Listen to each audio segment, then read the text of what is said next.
Olá, cá para nós está de volta e trazendo assuntos que estão mexendo com o Brasil, né? Nós estamos agora no momento de eleições. O jogo está feito, né? Josival Pereira, Fernando Albuquerque, que está aqui entre nós hoje. E as convenções aconteceram e a gente fica aqui numa reflexão, porque tem muita eleição sendo definida. A gente quer falar aqui hoje da questão da Venezuela, né, que está aí, eleição acontecida, resultados escondidos até agora, e o mais incrível, com vários países se posicionando, pedindo clareza e não reconhecendo o que foi posto no próprio país pelo presidente Nicolás Maduro, que está aí como presidente eleito até agora, né? E no Brasil, as convenções aconteceram no último final de semana, aliás, no início dessa semana, e definidos os candidatos. Agora a gente tem muito o que conversar. Muitas surpresas, Josival? Bom dia, boa tarde, boa noite. Surpresas mais em Campina Grande do que João Pessoa. João Pessoa, o quadro se fechou com 4 candidaturas, tinha a perspectiva de uma 5ª candidatura que era de esquerda, mas acabou não acontecendo. 4 candidaturas, né? Então, João Pessoa tem Cícero, candidato à reeleição, Luciano Cartacho, candidato pela esquerda, PT, PSB, tem Rui Carneiro, candidato que se apresenta com um projeto de mudança, e tem Queiroga, Marcelo Queiroga, ex-ministro, candidatura do conservadora bolsonarista. Então, João Pessoa, esse quadro vai ser uma disputa, eu acho, bastante interessante, porque todos são muito bem preparados, né, para a disputa. Campina Grande, surpresas. Eu acho que 2 surpresas em Campina Grande, 2 grandes surpresas. Uma foi a retirada de Romero. Romero Rodrigues ensaiou 1 ano e meio essa candidatura dele, tá certo? Tirou na última semana. Chegou na convenção ontem pedindo desculpas, ontem não, desculpe, na segunda-feira. Na segunda-feira pedindo desculpas ao povo campinense e fazendo um discurso de muitos problemas de saúde da família, problemas não sei o que falar, mas um pedido muito humilde, cabecinha baixa e tal. Eu acho como ele, né? Como ele tá certo? E eu acho que ele encontrou esse caminho de ser mais humilde ainda, de pedir desculpas, pedir perdão, para poder não ter tanto, ver se recupera o desgaste. E a outra surpresa em Campina Grande é o grupo Ribeiro não ter candidato, não disputar com ninguém, não entrar em nenhuma chapa, não estar com ninguém, tá? Que é outro cenário aí. É outro cenário. Fernanda, nenhuma mulher, nem aqui, nem em Campina Grande. Como é que é isso? O cenário atual, né, Gerardo, que a gente discutia até em outro programa, não é fácil mesmo. João Pessoa tem uma candidata vice, me parece na chapa de Rui Carneiro, né, Josival? E na de Luciano também. 2 Amandas. Amanda. Amanda e Amanda. Amanda Rodrigues e Amanda Ciaçai. Vamos ver se vai amandar, né? Em Campina Grande a gente não tem. Agora, falando de Romero, não é a primeira vez que ele se desculpa, né? Não é a primeira vez. Ele já teve uma outra situação que ele também se desculpou por não entrar. Enfim, eu acho que Romero sai menor dessa discussão toda, sabe? Porque a partir do momento que ele se ventila, que saem pesquisas, que todo mundo vai ser ele, e ele diz, mesmo que humildemente, que não é ele encolhe, porque agora a história é, ele não consegue sair da Barra dos Cunha Lima, entende? Então eu penso que faltou coragem. Você tem razão quando lembra que não é a primeira vez que ele desiste, é a 3ª desistência de Romero. Romero desistiu em 2018, era prefeito, se lançou candidato a governador, desistiu. Quando foi em 2022, se lançou de novo, logo no começo, inclusive com o apoio de todo mundo, depois desistiu também, e agora é a 3ª desistência. Eu acho que anúncio de candidatura ele tem que pensar 2 vezes, tá certo, agora, para fazer, porque ninguém não vai ter mais credibilidade para isso. Mas tem força mesmo, Romero? Em Campina Grande tem. Eu acho que a eleição de Campina Grande para Bruno Cunha Lima foram 3 turnos, no meu entendimento, né? Não foram 2 turnos, não. São 3 turnos lá em Campina Grande. O turno era Romero, essa história, Romero, ter Romero ou não ter Romero. Aí tem primeiro turno, segundo turno. Eu não sei se vai ter segundo turno em Campina Grande, ainda está cedo para isso. Mas o primeiro turno de Campina Grande para Bruno era remover Romero. Remover o Romero, ele passa a ter um outro patamar, um outro nível de disputa, tá certo? Que apesar de haver um desgaste da administração, isso eu acho que ele chega na disputa muito forte. E traz contribuição, né? De forte. qualquer forma, saiu do governo municipal de Campina Grande, há alguns anos atrás, com um índice altíssimo, né? E essa celeuma toda, vem, não vem, vai, não vai, é exatamente em função do que ele deixou de legado. Não se pode tirar de Romero essa ligação dele com a população muito de Campina Grande. A população, mas não pode tirar isso dele, não.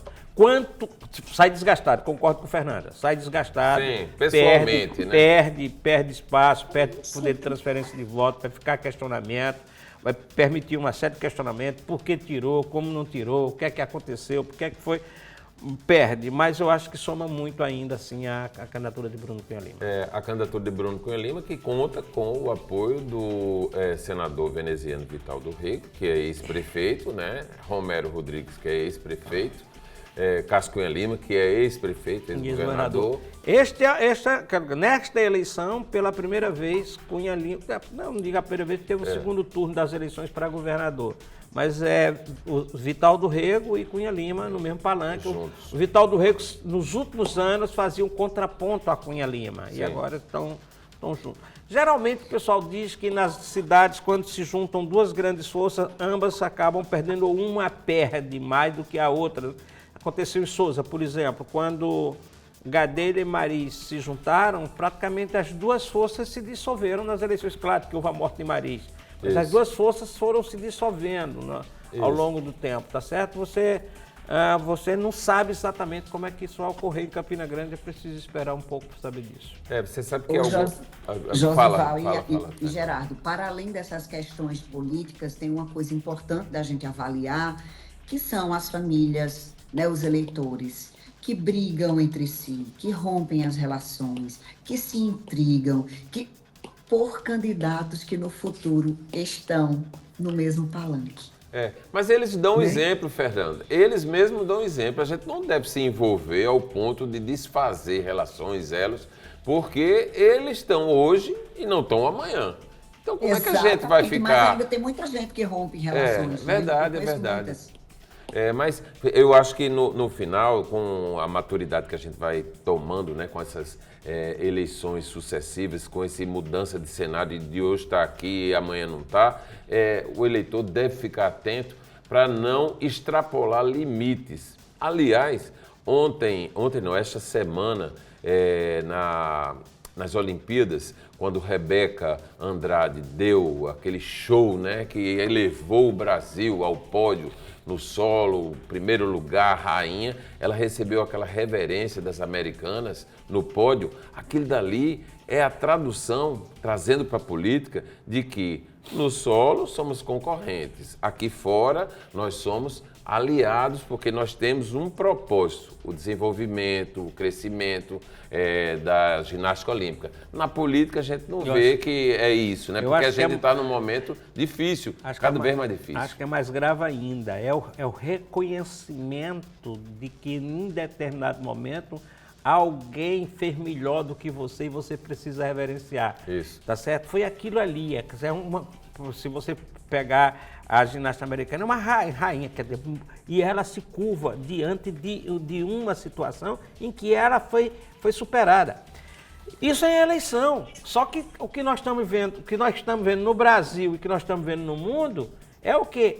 As pessoas, os candidatos não aceitarem o resultado das eleições.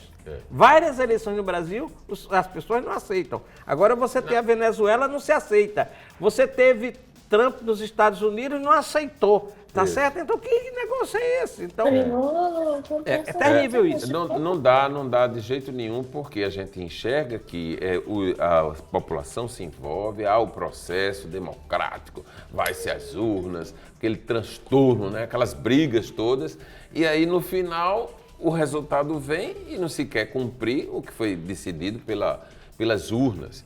E aí eu fico olhando aqui, viu, Josival, para o caso da Venezuela, a gente está contaminado, né? Está vivendo um momento político, e aí assistindo lá na Venezuela, um país sofrido, né? Porque inquestionavelmente é um país sofrido com... Não era mesmo, Não né? era um país prometia rico, né? Lá, mandando ver. E aí, o cara está lá no poder, as pessoas estão deixando o país, né? pobres. A gente está aqui, a gente tem a prova dentro de casa, na Paraíba, com esses venezuelanos nos sinais de trânsito, pedindo dinheiro, pedindo comida, pedindo um lugar para trabalhar, um lugar para viver. E aí acontece a eleição, esmagadoramente o mundo se curva para uma evidência. A oposição ganhou e o cara não sai. E o presidente Lula não toma posição, fica ali querendo... Eu fiquei impressionado com ele dizendo assim, não, tem que a oposição e a situação encontrarem uma situação de um melhor... Que conversa é essa? Com ele foi assim? Não foi. Né? Então, eu fico impressionado. Aí vejo o Macron chegando. Macron lá. Mas esse é o problema. Macron lá na França ele pode gritar. Lá o Chile pode gritar. A Argentina lá embaixo pode gritar. Agora, se Colômbia e Brasil gritarem e der uma confusão, aí os dois países serão invadidos massivamente por venezuelanos. Os dois países mais comedidos, veja bem, vou separar aqui. Lula cometeu um erro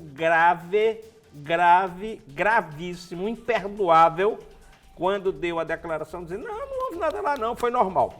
Errado. Agora, quando ele diz assim, tem que mostrar as provas, tem que mostrar as atas, tem que fazer transparência, tem que ter um entendimento absolutamente correto, também porque um país não pode chegar dizendo assim, quem venceu aqui a eleição foi o outro, sei o que, tá entendendo?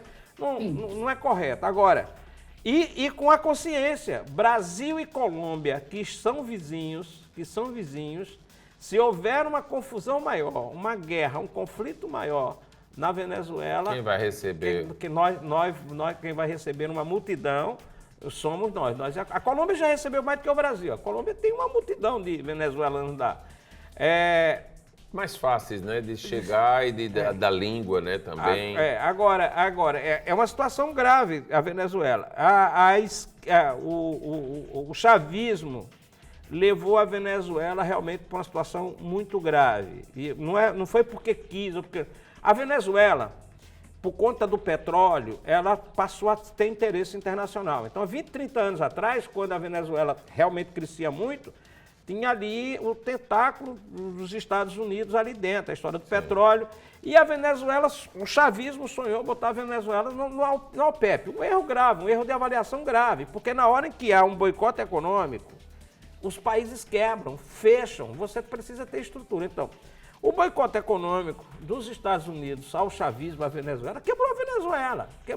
E além da crise do petróleo, quebrou a Venezuela. Você se você não tiver relações com o mundo, nenhum país não sobrevive. Tá aí, tá bacana.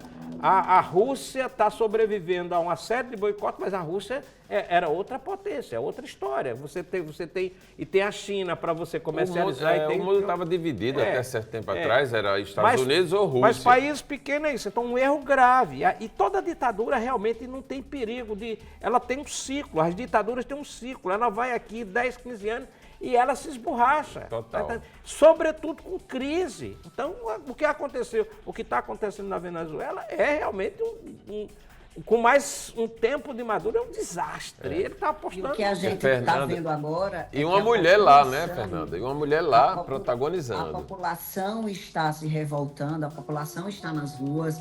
Ontem eu vi que o Edmundo Gonzalez, ele se autoproclamou presidente. Isso, olha só. Né? Então você imagina que loucura um país. Não, eu fui roubado, eu sou o presidente, aí tá lá ele com a Corina. Então, assim, enquanto isso, a população tomando as ruas, sendo coagida pelas Forças Armadas, enfim, é um estágio lá que é um passo para a gente ter uma tragédia lá, viu, Josival? Porque muito Maduro sério. não está muito satisfeito. E é ruim, é isso que eu estou dizendo. O pior momento é que se houver uma guerra civil, uma situação maior lá, vai sobrar para o Brasil e para a Colômbia e para o Equador, mas sobretudo para o Brasil e Colômbia. Tanto que o presidente da Colômbia, Gustavo Petro, estava entendendo, inclusive avaliando, que uma guerra na Venezuela pode fazer estourar guerras e conflitos na América Latina toda. Então ele gostaria que tivesse uma solução negociada, assim como eu acho que o Brasil quer uma solução negociada. Agora, tem possibilidade de solução negociada? Eu não vejo solução negociada, tá certo? Eu não vejo, cadê as atas, né? Porque não mostrou as atas. Eu não vejo... Não, a história das atas, ela... de fato, eu não tenho nenhuma dúvida de que houve manipulação, se não das atas todas, mas de grande parte das atas.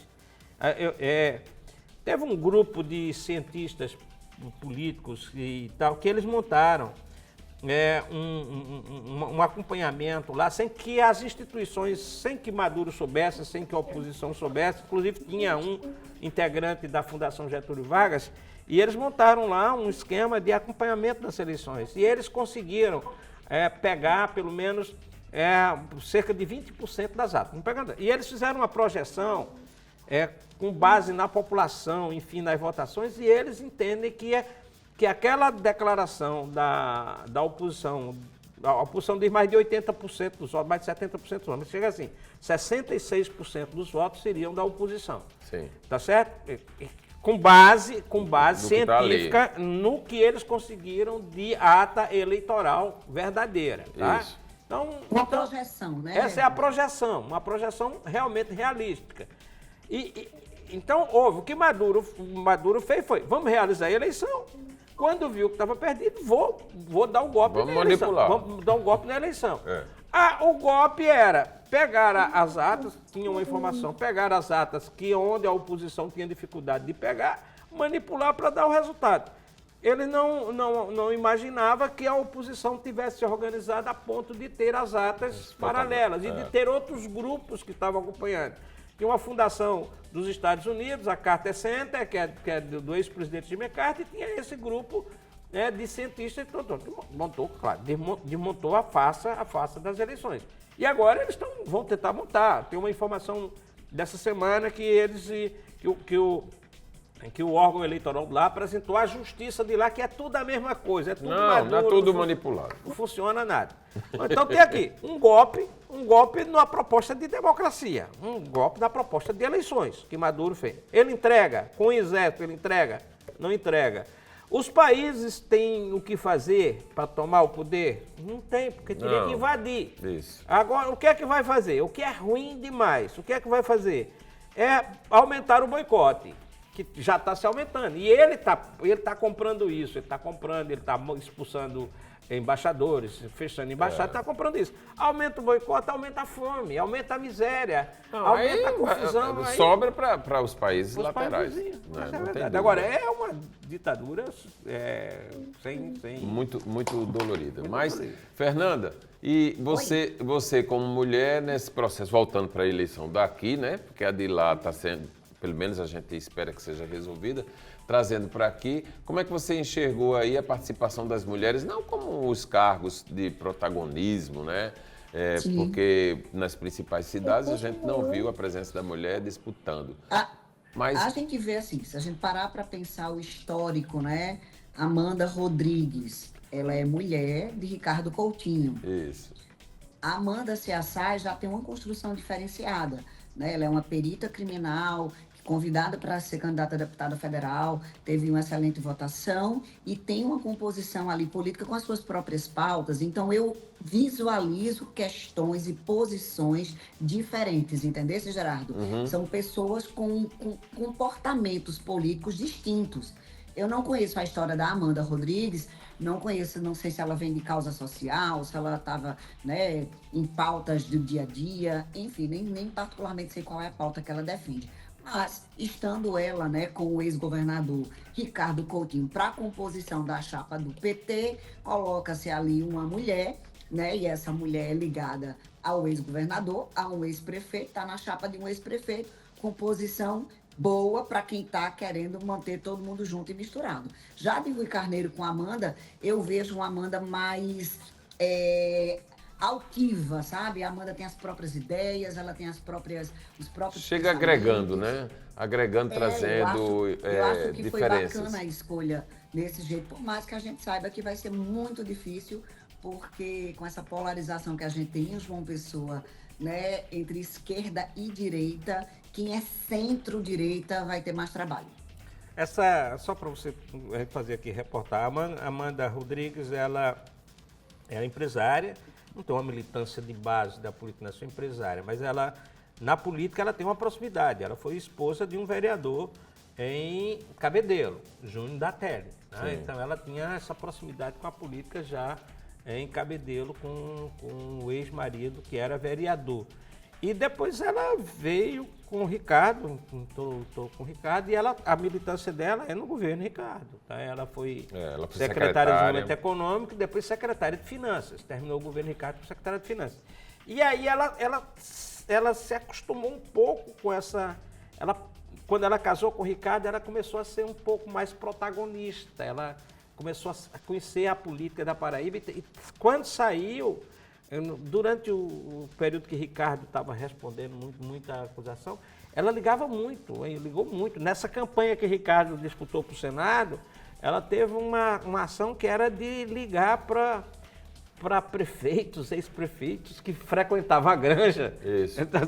E cobrando posições muito fortes. Porque as pessoas Sabe que ela é de uma família de origem empresarial forte, a mãe dela é dona de uma marcenaria, de uma empresa que trabalha com madeiras, ali pertinho da estrada de Cabedelo, é irmã de uma coach muito famosa aqui na cidade, gente com experiência no exterior e aqui, e ela mesma empresária da área de iluminação, né, de peças de iluminação, com lojas aqui em João Pessoa. Então, a saída dela para o mundo político, né, foi exatamente a partir de Ricardo Coutinho.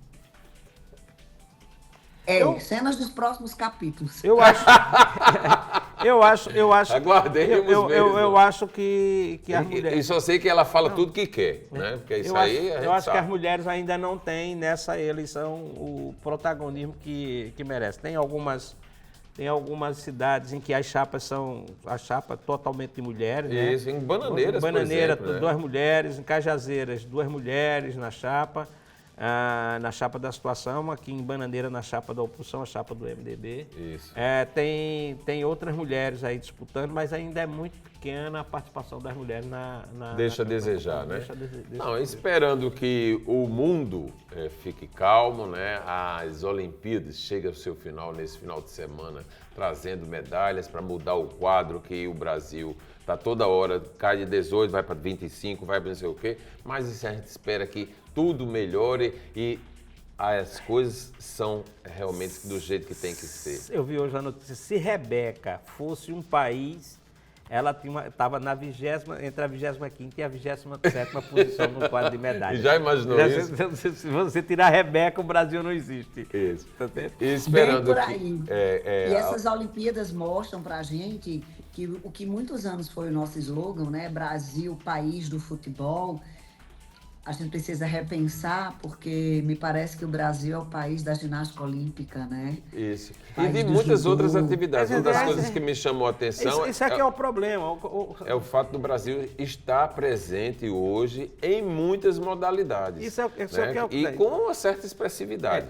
O Brasil precisa ter um plano de participar eu acho que as Olimpíadas seria um bom momento para você ter um plano de divulgação do esporte, de promoção do esporte. Não, vamos nos preparar para a Olimpíada. Isso que é um grande plano. Se você pega, por exemplo, a China hoje, ocupando primeiro lugar disparado, o que é que é? A China precisa de propaganda positiva. Isso. Certo? Então eles investem No completamente no esporte, que é a propaganda positiva que eles vão conseguir no mundo inteiro. O esporte tem educação, enfim. O Brasil precisa também dessa propaganda positiva, tá? Precisa mesmo. Eu acho que um pouco o que está acontecendo agora é a falta de investimento nos últimos anos. Você investe agora para colher daqui a 4, 5, 8 anos. Nós estamos no caminho errado. Muito bem. E o Cá Pra Nós de hoje está terminando. A gente fica aqui super feliz porque conversamos com o que está hoje à mesa, nas discussões em todos os lados no Brasil, que são as eleições. Esperando que o processo eleitoral traga boas informações, bons momentos, né? E a gente já teve até essa conversa aqui em tempo recente. Fernando dizendo, eu acho que não vai acontecer nada de novo, não. Mas a gente está aqui se despedindo, esperando que o processo eleitoral traga realmente ideias projetos e, com certeza, os melhores resultados. Semana que vem a gente está de volta, hein? Até lá, Tchau! Fernanda. Beijo!